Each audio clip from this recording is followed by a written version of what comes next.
The sound of Beverly's emergency bullhorn cut through my son's victory celebration like a buzz saw through steel. 3 police cruisers were already pulling into our driveway, their red and blue lights reflecting off the pool water where Connor's state championship medal still floated from his celebratory dive. "This illegal gathering ends now," Beverly's voice boomed across Meridian Heights like she was commanding a military operation. "I have documented 14 separate HOA violations and called for immediate police intervention." The officers looked confused. Behind me, Connor's swim team friends stood dripping in awkward silence.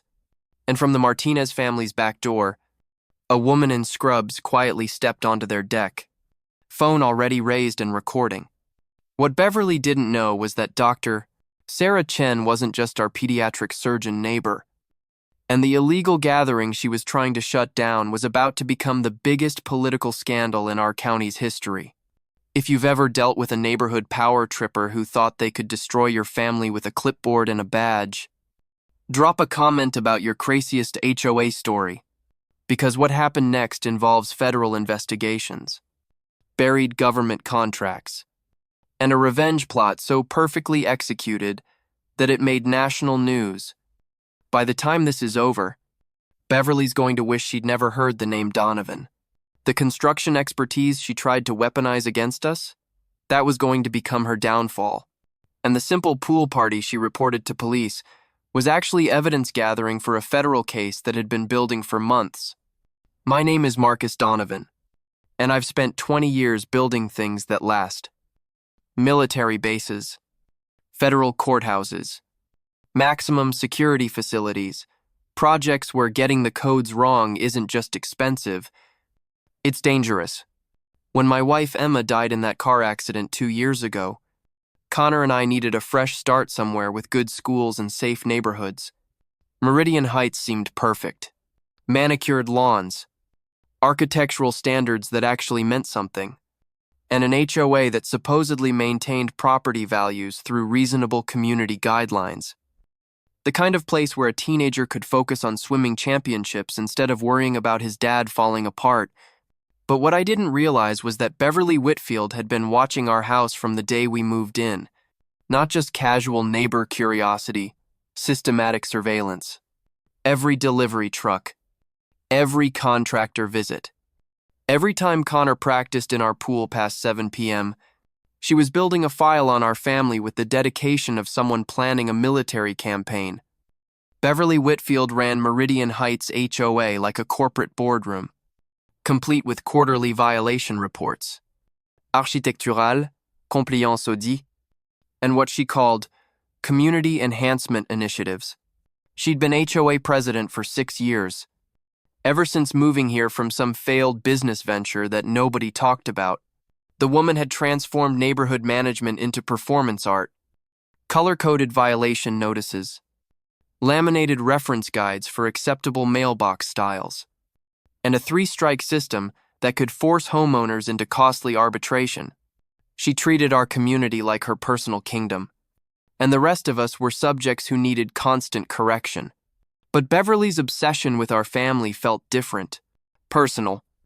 She'd measure our grass height during Connor's swim practice, document our excessive pool chemicals during his training sessions, and somehow always find violations during his most important competitions. Like she was timing her harassment to cause maximum psychological damage during our most vulnerable moments. The harassment had escalated dramatically over the past 3 months. What started as petty complaints about garbage can placement had evolved into detailed investigations of our contractor visits, noise-level measurements during Connor's pool training, and threatening letters about unauthorized structural modifications to our legally permitted pool house. Beverly had begun involving city inspectors, claiming our pool deck violated setback requirements that I knew didn't exist. She'd filed formal complaints about our industrial-grade pool equipment that any serious swimmer needs for proper training. She even reported Connor's early morning swim practice as a commercial athletics operation requiring special permits. The most disturbing part was her documentation. Beverly had been photographing our property from multiple angles, recording timestamps of our daily activities, and maintaining what appeared to be a comprehensive surveillance log. This wasn't HOA enforcement. This was stalking disguised as community protection. And today, watching her coordinate with police like she was handling a drug bust instead of a teenager's championship celebration, I realized Beverly's campaign against our family was about to reach a breaking point. Connor's state championship victory deserved a real celebration. After 18 months of 6 a.m. practices, strict dietary discipline, and weekend competitions across 3 states, he'd finally qualified for nationals. The pool party was our way of thanking his coaches, teammates, and the neighbors who'd supported him through the hardest training year of his life. Dr. Sarah Chen had insisted on bringing her famous Korean barbecue. Judge Brennan from 2 houses down had offered to share stories from his swimming days at Stanford. Even the Martinez family had contributed homemade churros and offered to help with setup. It was exactly the kind of community gathering that Meridian Heights supposedly promoted, but as I watched Beverly emerge from her house at exactly 2:15 p.m., dressed like she was attending a city council meeting instead of a neighborhood celebration, I knew we were about to have problems. Beverly approached our property line with military precision. Clipboard, thick with what looked like legal documents, a professional-grade camera, and that emergency bullhorn she'd somehow acquired from county emergency services. She wasn't here to complain about noise levels or party size. She was here for war. Mr. Donovan. And this gathering violates Municipal Code 847. 3. Regarding residential density restrictions, she announced, reading from her clipboard like a prosecutor delivering an indictment. You have exceeded the maximum allowed occupancy for residential recreational activities without proper permits. I knew Municipal Code 847. 3. Dealt with commercial construction projects, not backyard parties. But Beverly was counting on intimidating us with official-sounding regulations that she hoped we wouldn't fact-check in front of our guests. Additionally, your pool equipment violates Noise Ordinance 23. C. Your BBQ grill represents an unpermitted food service operation, and your use of amplified music requires special licensing under entertainment venue regulations. Each charge delivered with the confidence of someone who'd spent considerable time researching ways to destroy a family celebration. But what chilled me wasn't Beverly's fake legal expertise. It was the way she looked at Connor, still dripping from his victory swim, like he was personally responsible for ruining her perfectly controlled neighborhood. This wasn't about HOA violations. This was about something much more personal and dangerous. Deputy Rodriguez stepped out of the lead patrol car looking genuinely confused about why she'd been called to what appeared to be a normal neighborhood barbecue. Ma'am, what exactly is the emergency here? She asked Beverly. Notepad ready but clearly skeptical. Officer, I have documented multiple municipal violations occurring simultaneously, Beverly responded, handing over her thick folder. This family has been systematically ignoring community standards, and today's gathering represents a clear escalation of their disruptive behavior patterns. Deputy Rodriguez flipped through Beverly's documentation, her expression shifting from professional attention to barely concealed irritation. Mrs. Whitfield, most of these aren't actual legal violations, and calling 911 for a noise complaint during afternoon hours. That's when Dr. Sarah Chen stepped off the Martinez family's deck, her phone still recording, and said in the calm voice of someone accustomed to handling emergencies, Officer Rodriguez, I'd like to report harassment and filing false police reports. The change in atmosphere when Dr. D.A.R. Chen spoke was immediate and electric. Deputy Rodriguez straightened, recognizing the voice of someone who commanded genuine respect in our community. Dr. Chen wasn't just our neighbor, she was the chief pediatric surgeon at County General, the doctor who'd saved dozens of local children's lives, including the mayor's grandson. Mrs. Whitfield has been conducting systematic harassment of the Donovan family for 3 months. Doctor, Chen continued, her voice carrying the authority of someone accustomed to being heard in life or death situations. I've been documenting her behavior as part of an ongoing investigation into HOA abuse patterns affecting military families in our district. The words ongoing investigation and military families hit Beverly like cold water. Her confident posture wavered as she processed that this wasn't just a neighbor complaint, but potentially something much more serious involving federal oversight of veteran family protection. Doctor, Chen pulled out her tablet with practiced precision.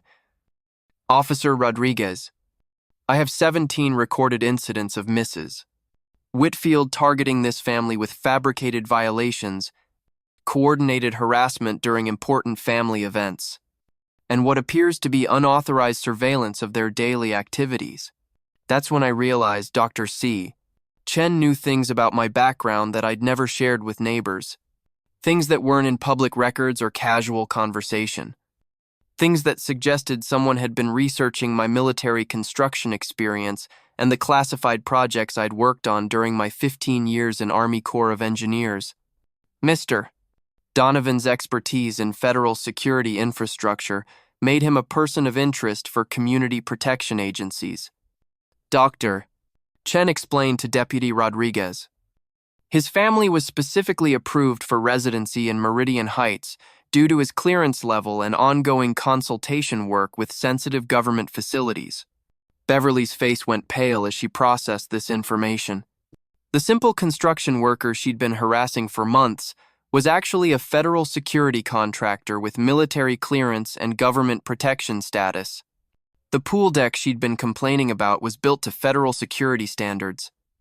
The industrial equipment she'd reported was actually government-grade safety systems. Mrs. Whitfield's harassment of a protected federal contractor and his family constitutes a potential security breach. Doctor, Chen continued, the documentation she's been gathering could compromise classified infrastructure projects if accessed by hostile entities. This isn't just HOA overreach. It's a potential federal security violation. The implications hit Beverly with devastating clarity. She'd been unknowingly targeting a family under federal protection, gathering intelligence that could compromise national security projects, and filing false reports that interfered with government contractor operations. But Beverly wasn't backing down. If anything, learning about my federal background seemed to energize her, like she'd been preparing for this exact confrontation. You people think you're untouchable because of your government connections and your medical degrees, she snarled, her voice taking on a venomous quality that made several party guests step back. I've been protecting this community from security risks for 6 years, and I have information about this family that would shock everyone here. Her words carried the weight of someone holding cards she hadn't played yet. Mr. Donovan's construction background isn't as clean as he pretends. There are things about his previous projects that raise serious questions about his suitability for a family neighborhood. The accusation hit me like ice water. Beverly was implying knowledge of classified information that she had no right to possess. Information that could only come from someone with access to restricted federal databases or someone who'd been conducting illegal background investigations. You want to talk about security breaches? Beverly continued, her clipboard shaking with rage. Let's discuss why a federal contractor with his track record was allowed to move next to elementary schools and family homes. Let's talk about the real reason Emma Donovan died in that convenient car accident. The mention of my wife's death crossed a line that transformed this from neighborhood dispute to personal warfare. And the way Beverly emphasized convenient suggested she believed Emma's accident was somehow connected to my classified work. That's when Judge Harold Brennan stepped forward from the crowd of party guests, his presence commanding immediate attention despite his quiet demeanor.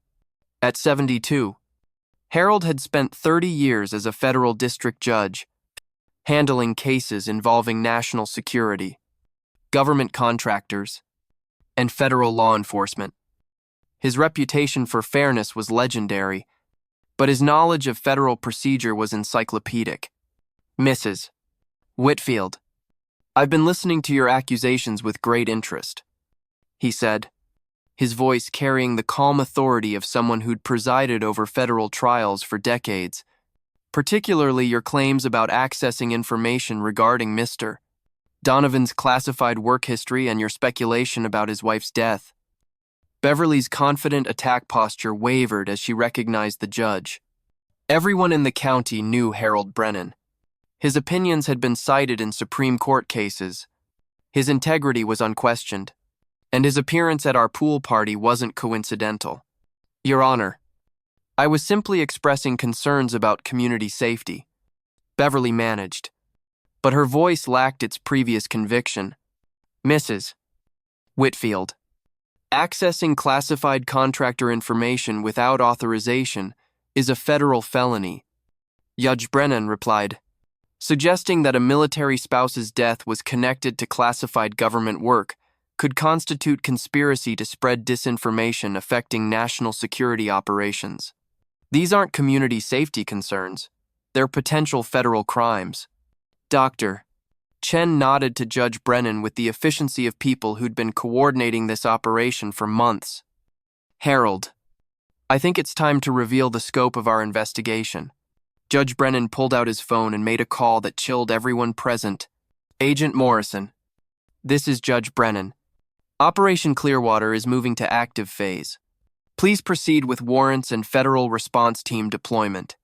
The casual mention of warrants and federal response team sent electric tension through our backyard. This wasn't a neighborhood dispute anymore. This was a federal law enforcement operation that had been using Connor's pool party as a trigger event. Mrs. Whitfield, you've been under federal surveillance for 8 months as part of a joint FBI Homeland Security investigation into unauthorized access of classified contractor databases. Dr.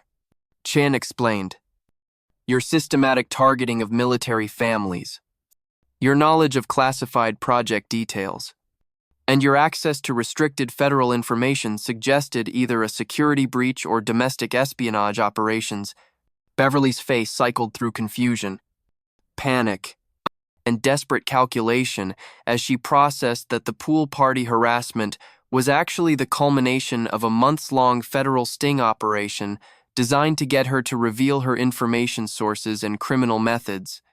We needed you to demonstrate your access to classified information in front of witnesses. Judge Brennan continued, your accusations about Mr. Donovan's work history and your speculation about his wife's death just provided the evidence we needed to proceed with federal charges for espionage, unauthorized database access, and conspiracy to compromise national security infrastructure. But Beverly's next words revealed the true scope of the conspiracy that had been targeting military families across our entire region. You think I'm working alone? She laughed, a sound that carried the edge of someone who'd been planning for this confrontation. I have support from people you'd never suspect. People with real authority and access to information that makes your federal investigation look like amateur hour. She pulled out her phone and speed dialed a number, putting it on speaker with the confidence of someone calling for backup. Councilman Richardson. They know. Brennan and the Chen woman have been running a federal sting operation. It's time to activate our congressional protection protocols. The voice that answered made everyone at the party freeze. Councilman Thomas Richardson was more than local government, AD, though he was a former congressional aide with ongoing connections to federal appropriations committees. His involvement suggested this conspiracy reached into actual government offices. Beverly, you've compromised operational security by revealing classified contractor targets at a public gathering. Richardson's voice crackled through the speaker. Terminate the operation immediately and activate legal protection measures. Congressional oversight will handle the federal response. Dr. Chen and Judge Brennan exchanged glances that confirmed this was the revelation they'd been hoping to capture. Beverly wasn't just a rogue HOA president with illegal database access. And 7, she was part of a network involving active government officials who'd been systematically targeting military families for unknown purposes. Mrs. Whitfield, Thank you for confirming that Councilman Richardson has been coordinating your access to classified federal contractor information. Judge Brennan said with satisfaction. That phone call just provided evidence of a conspiracy involving elected officials, which elevates this from local crime to federal corruption investigation. Beverly's face showed the dawning horror of someone realizing she'd just incriminated herself and her government conspirators in front of a federal judge, a government-connected doctor, and 30 witnesses recording everything on their phones. That's when Connor stepped forward. No longer the intimidated teenager hiding behind his dad, but the sharp-eyed observer who'd been watching Beverly's surveillance operation for months. Judge Brennan.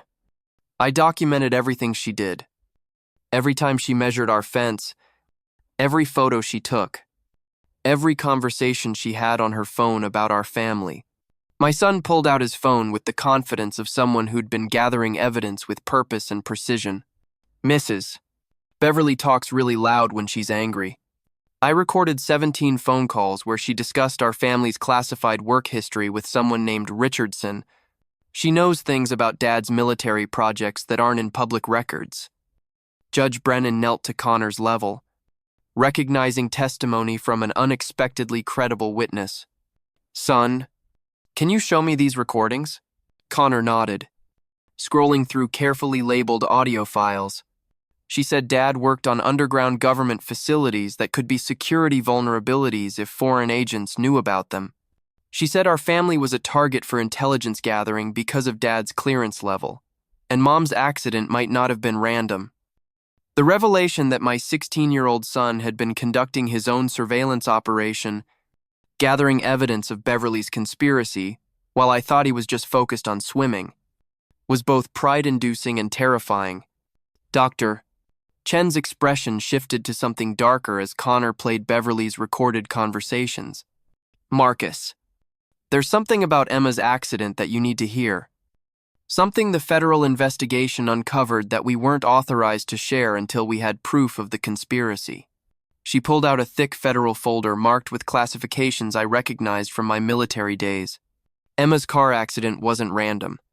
The brake line failure that caused her crash was identified by federal forensics as deliberate sabotage, using techniques consistent with foreign intelligence operations targeting military contractor families. The words hit me like physical blows. Emma's death wasn't an accident. She'd been murdered, targeted because of my classified work, and killed by someone with professional training in automotive sabotage. The FBI has been tracking a pattern of accidents, medical emergencies, and apparent random deaths, affecting families of federal contractors working on sensitive infrastructure projects. Dr. Chen continued, 17 families across 6 states have experienced convenient tragedies that removed them from communities near classified facilities. Judge Brennan nodded grimly. Beverly's harassment operation wasn't random community enforcement. It was intelligence gathering for foreign entities targeting military families. Her job was to identify vulnerabilities, document family patterns, and provide targeting information for elimination operations. The scope of what I was learning was staggering. My wife hadn't died in a random accident. She'd been assassinated as part of a foreign intelligence operation targeting American military contractor families. Beverly wasn't just a power-hungry HOA president. She was an asset in a network that was systematically murdering Americans to compromise national security infrastructure. Councilman Richardson has been providing Beverly with classified contractor information, family security details, and targeting priorities. Dr. Chen explained. The same information that was used to plan your wife's murder. The arrival of 6 black SUVs in our driveway wasn't coincidental timing. It was the federal response team that Judge Brennan had called. They're ready to execute warrants that had been prepared for months. Agent Patricia Morrison stepped out of the lead vehicle with the kind of professional calm that suggested she'd been watching our neighborhood drama unfold from a distance, waiting for exactly the right moment to close the net. Agent Morrison flashed her credentials to Deputy Rodriguez and walked directly to Beverly with the confidence of someone holding federal arrest warrants. Beverly Whitfield. You're under arrest for conspiracy to commit espionage, unauthorized access to classified federal databases, conspiracy to commit murder, and aiding foreign intelligence operations against United States military infrastructure. The charges were devastating in scope, painting a picture of systematic betrayal spanning multiple federal agencies and involving the assassination of American military families. But Beverly's reaction revealed that she'd been expecting this confrontation and had prepared for federal arrest. Agent Morrison, I have congressional immunity under classified operation protocols authorized by Homeland Security Appropriations Subcommittee, Beverly responded, pulling out official-looking documents. My intelligence gathering operations were authorized under anti-terrorism infrastructure protection mandates.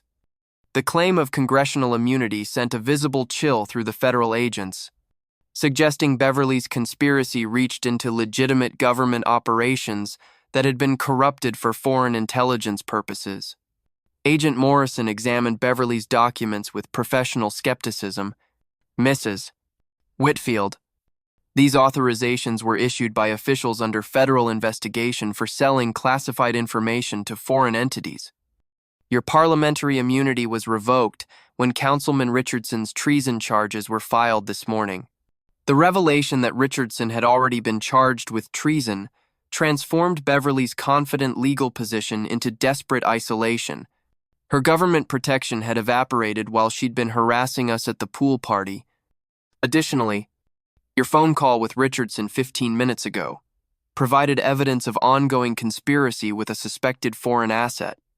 Agent Morrison continued, your immunity claim is actually additional evidence of your knowledge of federal crimes and your willingness to continue espionage operations even after federal law enforcement identification. That's when Dr. Sarah Chen revealed the final piece of federal authority that transformed our pool party from neighborhood drama into a national security operation with the highest level of political oversight. Agent Morrison, I'd like you to meet my sister, Governor Patricia Chen. A woman in casual weekend clothes stepped out of the Martinez family's back door, but her presence commanded immediate federal respect. Governor Chen wasn't just state-level authority, she was chair of the National Governors Association Defense Council, with direct oversight of federal military contractor security protocols in residential communities. Mrs. Whitfield, your systematic targeting of military families in my state constitutes an attack on federal defense infrastructure that falls under my emergency powers jurisdiction. Governor Chen said with the calm authority of someone who'd been briefed on every detail of Beverly's conspiracy. The murder of Emma Donovan and the targeting of 17 other military families represents the largest foreign intelligence infiltration of American communities in our state's history. Beverly's face showed complete shock as she realized the pool party she'd tried to shut down had been attended by the governor of our state. The simple neighborhood doctor she'd been dismissing was actually the governor's sister and a key federal asset in the investigation that had been building around her for months. Additionally, your conspiracy with Councilman Richardson to access classified contractor databases using congressional appropriations authority represents treason at the highest levels of government. Governor Chen continued, federal charges will be accompanied by state charges for conspiracy to commit murder within state jurisdiction. The revelation that she'd been surveilled by state and federal authorities while attacking the governor's sister's neighbors sent Beverly into a complete psychological meltdown. But instead of surrender, she doubled down with the desperation of someone who'd lost everything and had nothing left to lose. You people destroyed my life, she screamed, her composure finally shattering completely. My daughter died in a building collapse because of federal contractors who cut corners on safety regulations. Government-approved projects that killed innocent children while protecting classified facilities. The personal trauma that had driven Beverly's conspiracy was finally revealed. Her daughter had died in a construction accident involving federal contractors, and her systematic targeting of military families was revenge against the government system she blamed for her child's death. Richardson showed me how military contractors like Marcus get protection while their shoddy work kills civilian children. Beverly continued, tears streaming down her face. 18 months of investigating federal contractor safety violations, documenting their family vulnerabilities, providing intelligence to foreign entities who promised justice for American children killed by government incompetence. The revelation that Beverly had been working with foreign intelligence services as revenge for her daughter's death in a federal construction accident explained her knowledge, her targeting methods, and her willingness to compromise national security. She wasn't a random traitor. She was a grieving mother who'd been weaponized by foreign enemies against American military families. Mrs. Whitfield, your daughter died in an earthquake, not a construction accident, Agent Morrison said with devastating precision. The building collapse was natural disaster, not contractor negligence.